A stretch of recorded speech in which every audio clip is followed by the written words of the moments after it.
Amy and Megan, thank you so much for coming on the new mid. Thank you for having us. Yes, thanks for having us today.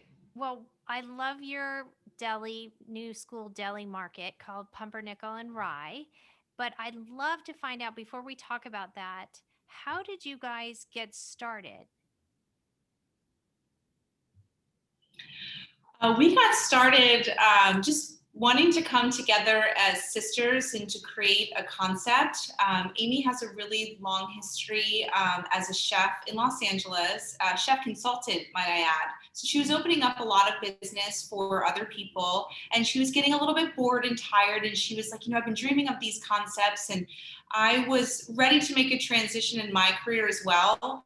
And I think it was one day we were sitting at our grandmother's house and we started coming up with, if we were ever to own a restaurant, what would we name it? And we were coming up with all of these silly names, and we started to get really serious. The next day we called each other and we're like, wait, we think we have something here.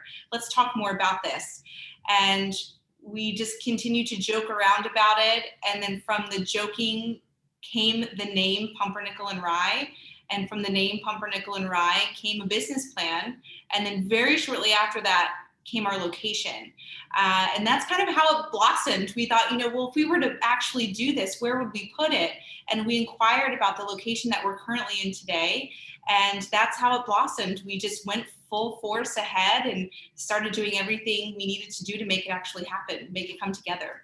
Yeah, I remember we were taking it kind of slow in the beginning, and we were thinking, wow, okay, so we have a business plan. We don't have to rush into anything. But then a lease sign went out front of our current location, and it was, at the time, it was still a home. And so we really had a vision for going into somewhere that we could restore. And this house is 120 years old. So it's full of charm, and people took very good care of it. And once the lease sign came up, it was really fast, and we're like, wow, we do not want to lose this chance. Let's go for it. And that was a really fast decision, and then we just hit the ground running. So it was a fun process to get started, the restoration of the actual building itself too. Well, that's part of your deli's charm is the actual building itself and inside. It's absolutely beautiful. So for our listeners, you're going to have to go to their website because it is absolutely gorgeous. And also follow you on Instagram because the pictures of your food is absolutely amazing as well. Thank you.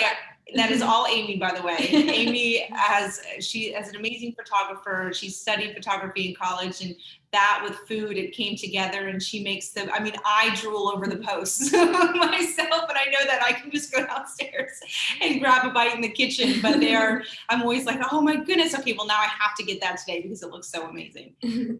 I have a lot of great cooks in the kitchen too, so we work together to make beautiful dishes, and so it's nice to be able to create with people and then photograph our creations. That's the whole artistic process. So we really love that process in the morning. We can talk about the food we're about to make and all the specials we have in mind, and then actually going from an idea to the plate to photo and then to Instagram and to the world. So it's a fun process, and I think we all enjoy doing it as a team in the kitchen and in the front of house too. So. Well, where do you get your inspiration for your food? Because you have really interesting types of food. One of yours is Sage and the Mechanics, which kind of cracks me up. And then you have the other monkey business. Is that your delicious granola? Where do you get the inspiration for these dishes? Honestly, it is a true collaboration.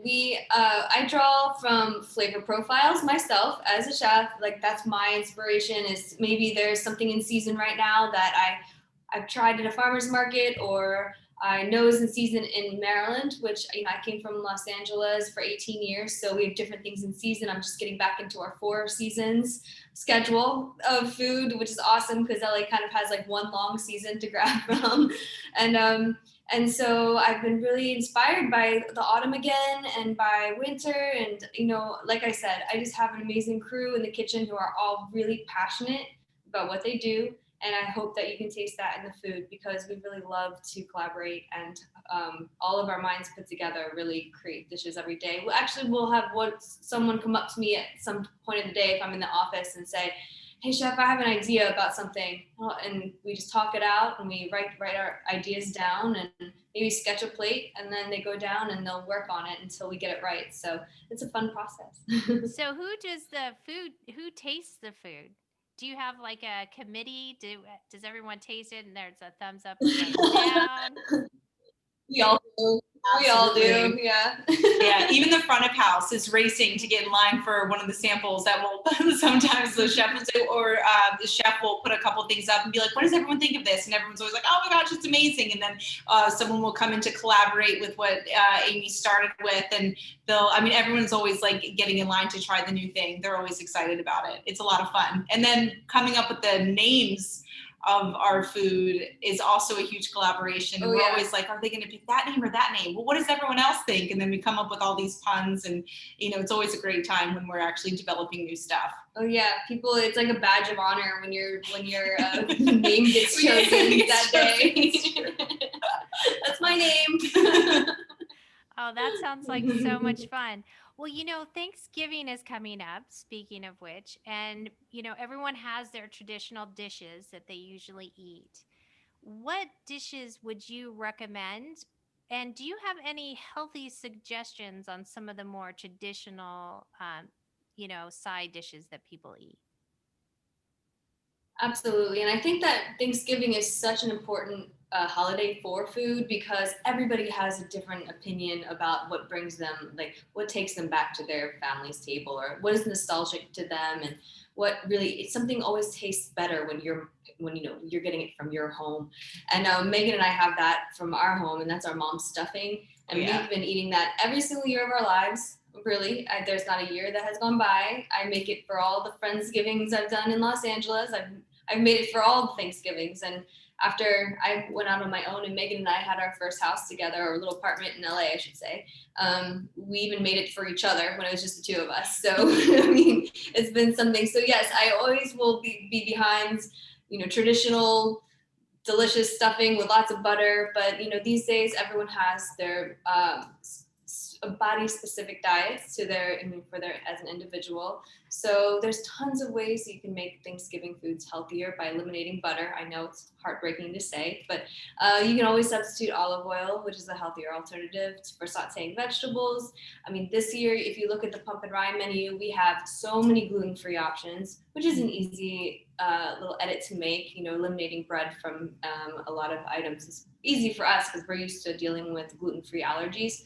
And so I feel like if you take a look at our menu, you can see we really strive to make it universal for everyone. There's something for everyone on the menu. And for instance, if you're looking to avoid starch and you don't want your mashed potatoes with butter this year, we're doing a cauliflower mash with coconut milk. And so we try and incorporate fun twists on classics and do a little bit something new for everyone. Have a little tradition and then a little new school there too. Oh, I love that idea. Do you have the recipe for that cauliflower mash by any chance? Or is that a secret Yes, recipe? I can share that.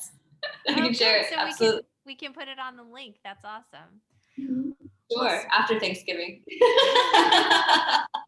well, speaking of spicing things up a little bit, do you have any recommendations how to make either meats and vegetables a little more tasty?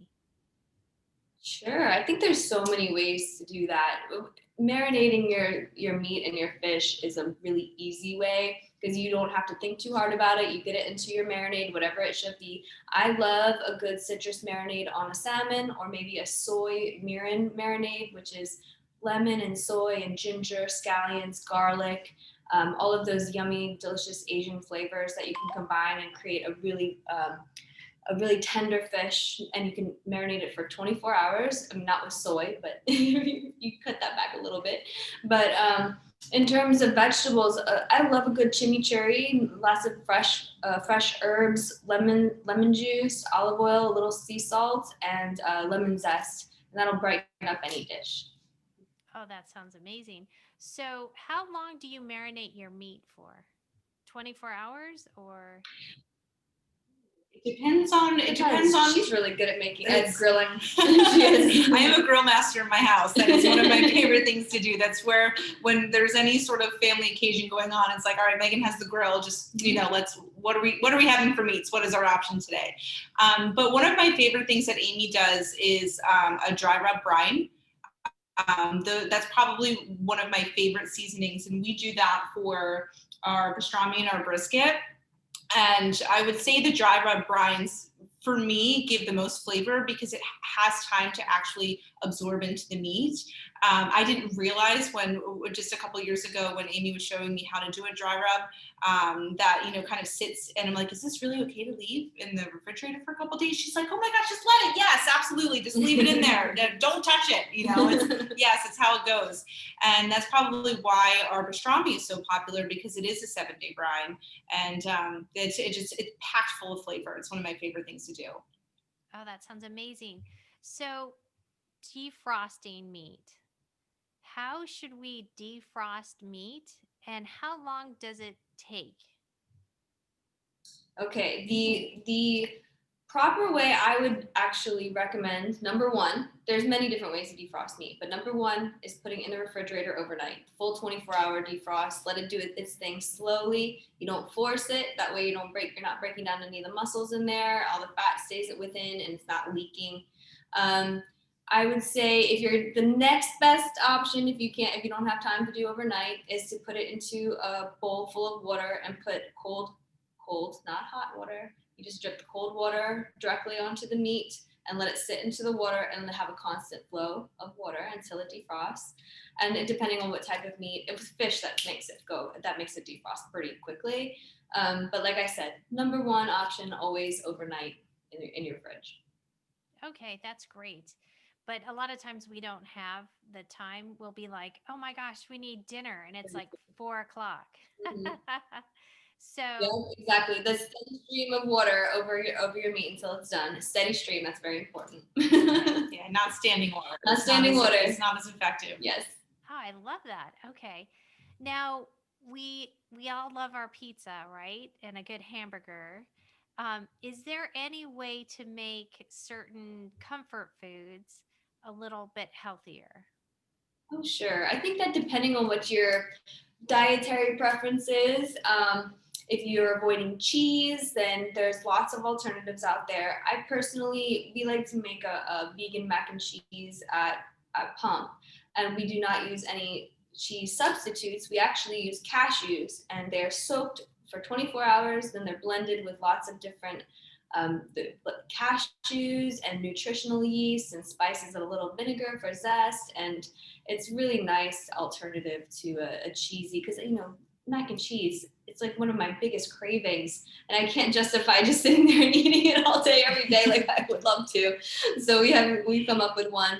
And I was a vegan personal chef for many years, so I like to get creative when it comes to plant-based items, and so that's why you'll see a lot of vegan items on the Pump menu. We like to get creative when it comes to plant-based meals. So we're open to pretty much, we like to incorporate any of the freshest items of the season. So you'll see on our menu a comfort food that is seasonal, that you can tweak depending on your dietary preference. So for instance, if you want to eliminate something, Megan and I are totally okay with that. It's all up to you what you want to eat and what you like to eat. So we try to make our comfort food our style of comfort food, which is deli. And that's what we grew up on as comfort food, just like some people is pizza, some people is hamburgers, some people are tacos. Us, we grew up on deli. So that's what we try to create, a healthier version of the old school deli that in a new school form. That is great. Well, do you have any favorite dishes or favorite deli recipe that you like, that you're like, okay, this will always stay on the menu? Oh, in terms of salads by the pound, my absolute favorite is our kale and quinoa salad with our house-made honey apple vinaigrette dressing. Okay. It has kale, quinoa, cranberries, toasted almonds, and it's just simple and clean, and you could eat like a 16-ounce container of it and be full and know that you ate all good things. Nothing in there is going to, be a negative. You're never going to feel bad about it. It doesn't weigh you down. In terms of salads by the pound, those are some of my favorite recipes, the kale and quinoa. And then we also have our egg salad's really good. Oh, and our egg salad. Yeah. We source our eggs. It's so good. Yeah, our eggs come from South Mountain Creamery. So, we're sourcing local, and, just down the road where we got our eggs. And we make a mean egg salad, I think. So if you haven't tried it yet, you should stop. Well, it's on a brioche bun. It's delicious. Well, we have a lot of listeners all over the country, so I think everyone's going to just fly out to Frederick, Maryland to eat from your deli. Hey, so there's lots of good reasons to come to Frederick. That's just one of them. So, do you have, by any chance, have you guys thought about doing a cookbook? Yes, like really since day one, we've really wanted to do that. So, we're just now closing on year one. And so I think that Megan and I are thinking about the future right now and laying our plans out for what our intentions are. And I know for a fact that is on our schedule. So we would love to get started doing that this year and have a pump and rye cookbook and able to share our recipes that we have so much fun creating here. Well, it's interesting because you're right. You've just had your first anniversary, which is so interesting to open up an eatery because 6 months later we went into COVID shutdown. So how did you guys handle that? That was really tough. It was emotional. It was very emotional just to hear that not only us, but all of our friends in the restaurant industry, they were closing down. We happen to be very lucky, and when we started the construction of the home that is now our deli, we are actually permitted as a market and a carryout. So we were considered essential at the time. So we had to be really creative on how we were going to serve our community. And we started to bring in items that people were really struggling to get in the grocery stores. We started selling, eggs by the dozen, paper towels, toilet paper, hand wash, anything that we could get in stock ourselves, we would therefore put on the shelves, and also support our staff. Our staff was having a lot of trouble getting those items. So we were ordering extra just to support the people that were working for us. And we just we reinvented ourselves shortly after we had already established ourselves. So like 4 months later, like you said, we were shut down, and we just really focused on convenience to the community. How could we make it easier for them to, get food, to, grab and go items, carry out, and without them having to feel like they're going to be exposed to anything. So we were doing curbside service. And that was really helpful for people who didn't feel comfortable going inside the building, because at that time there was really no known, rhyme or reason of why it was spreading so quickly.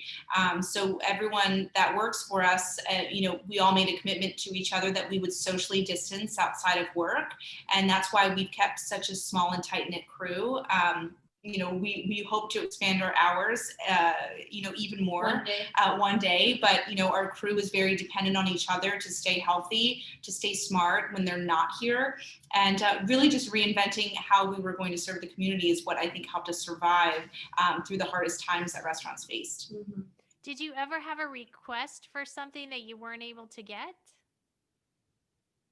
Yeah, the toilet paper was hard in the beginning. Toilet paper was hard, but we even had some people call and ask us if we could provide like flour, like 40 pounds of flour. We were able to get those like custom items in, which was a little bit tricky to navigate how to keep track of that. But the people that were reaching out asking for those things, again, were our regulars and our neighbors, and we were just doing anything for them the same way that they would do things for us. We were having a hard time getting gloves and certain essentials, face masks, and there's a medical facility not far from us that was also helping us in return. So we were feeding them, keeping them safe, and they were providing us some of the things that we were struggling to get for simple restaurant service. We really struggled getting a lot of product in, but I think our biggest sell during the rough times were dozens of eggs. I mean, we were selling like 30 dozen eggs a day just because no one could get them on the shelf, and everyone was homeschooling and everyone's kids wanted breakfast every morning. So they were either coming to get bagels from us or bagel sandwiches, or they would pick up a couple dozen eggs at the same time. Really, I think that it brought us a lot closer to our community in a way that we wouldn't have been able to do had we not been in this unfortunate circumstance. We relied on our community as much as they relied on us for providing, a little semblance of normalcy and friendly faces, and we learned everyone's names and orders by heart. And so we had our regulars that we established regulars for the first time. And I think that it was really we tried to stay positive and be a little bright positivity in people's day. And just like when people came to us and ordered from us in such a hard time, that it was reciprocal. So it was an interesting time, of course, for everyone. It was hard, it was confusing, but at the same time, I feel like really grateful for the customers that we do have and still have today. Oh, that's amazing. Well, I have to go back, if you don't mind, for a minute about Thanksgiving, because I would be really Oh, yeah. remiss if I didn't ask you this. How long can you keep leftovers? Ooh, I mean, It depends. There's a lot of factors that go into that. There's no right answer here. yes. And when it comes to in your personal fridge, I mean, nobody's looking. So we have different rules in the restaurant industry, so I can't attest to home rules. But I think that if there's meat or dairy in it, it lasts much less time. That's what I can tell you than if it's than if it's dairy free or meat free. You'll have a little bit more shelf life on there. But in terms of it's always the sniff test when you're at home. Always, I don't think there's a amount of days on that. And really how long it sat out. If you have a Thanksgiving meal where everyone is like, say you do buffet style and you have something sitting out for several hours, just throw it away. It's not worth it. But if you're able to package those items up rather quickly and then get them refrigerated and in cooler conditions, that's probably your best option, is to just clean up quickly. That way you can preserve that food. But if it sits out for 6 hours, that's a no. That's a very good answer. No, that's great, because in my family, we would eat Thanksgiving dinner early, and then we would always have the leftovers, like sandwiches for dinner. Oh yeah. It was like a double whammy. It was so great. Just reinvent, what you already have into something else, into a completely different meal, which is actually one of my favorite sandwiches that Amy does here. We call it the gobble wobble. And you had a cranberry, was it a jam? It was a coulis. A cranberry coulis. With ginger and mama's stuffing and our house turkey. And what else was on there that gravy. was it was gravy and broccoli rub, and it was pressed on. I know, I'm like, oh my gosh, it's so good. And we put that on a ciabatta and pressed it in our panini. And it was like the Thanksgiving in like one heavenly bite. It's so good. It's one of our favorite things. Amazing. Well, how do you make your gravy? You take. The special thing about gravy is that, I mean, everybody has their own way of doing it, but you save all the things that you take out of the turkey, and that becomes your base. And then you let that stew, and then you can use the thickener. And so it's really no outside sources. You try to keep the turkey gravy within the turkey and use the insides that you don't cook. Not everybody cooks them. Some people do. In my family, we eat liver, or my grandfather did, I should say. Our grandfather did. But in terms of gravy, yeah, it's all giblets. Oh, wow. Okay. So then you don't cook your stuffing inside the bird, you cook it outside. Or do you call it dressing? I cook it outside. Stuffing. It's definitely stuffing in our house. Always has been. But this stuffing, I'm telling you, our mom, whatever she was thinking that day that she created this stuffing it's been passed forever. And that's the one thing that I'll go back over and over into the refrigerator to get bites of after Thanksgiving. Forget the rest. Just go for that stuffing right Yes, away. that is so great. So, do you have any favorite sauce that you're like, okay, this is my go-to sauce? Or do you have different sauces, one for meat, one for fish, one for chicken? Um, Always different. I'm always craving different things, but you know what I really go towards when it's for my personal self and my husband, like when I'm cooking for the two of us, we really love Asian flavors. So I use a lot of ginger, soy sauce, fish sauce. We try and use, let's see, rice vinegar. So there's a lot of Asian dishes that I'm drawn to. It's my favorite part of the world. I trained in Tokyo, and then actually in Vietnam. We love Vietnamese food, and we just love to travel in that part of the world. So I think I really go towards that style of cooking the most when I'm cooking for myself.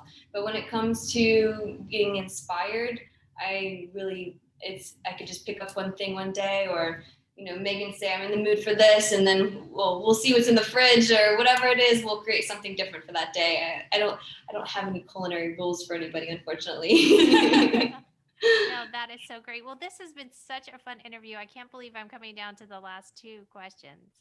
But I always ask my guests, what advice would you give your younger self? Oh, do you want me to take that one, or do you want to take that one first? I think that I would say care less about what other people think, and really let your heart decide and make the decision that's right for you, and block out the noise, because a lot of the times people don't have your best interest at heart, but you always do. So I think that I would tell myself to be quiet, really listen to people around you, and don't maybe not speak so much, and really exercise that ability to be quiet and take everything in, and listen to your heart. Yeah, that's a good one. I don't know how I'm going to top that one. All right. If I were talking to my younger self, I would probably say be patient, because nothing fantastic or nothing worth waiting for comes to you fast. So just be patient with the process it takes to get to your goal. Don't rush things, and don't take anything personal. That's a good one. Oh, these are great. It's just, yeah, just not necessary to take things personal. It puts you in a state of mental health that's negative onto you, or vulnerable. And so if you don't take anything personal, you can just move on. You don't carry any weight or carry any worry about, like what Amy said, about what other people think. I love that. And my last question is, if someone is hesitating getting started, doing something similar to what you guys have done, what would you suggest to them to get started? Mhm. I think that being passionate about what you're doing is number one.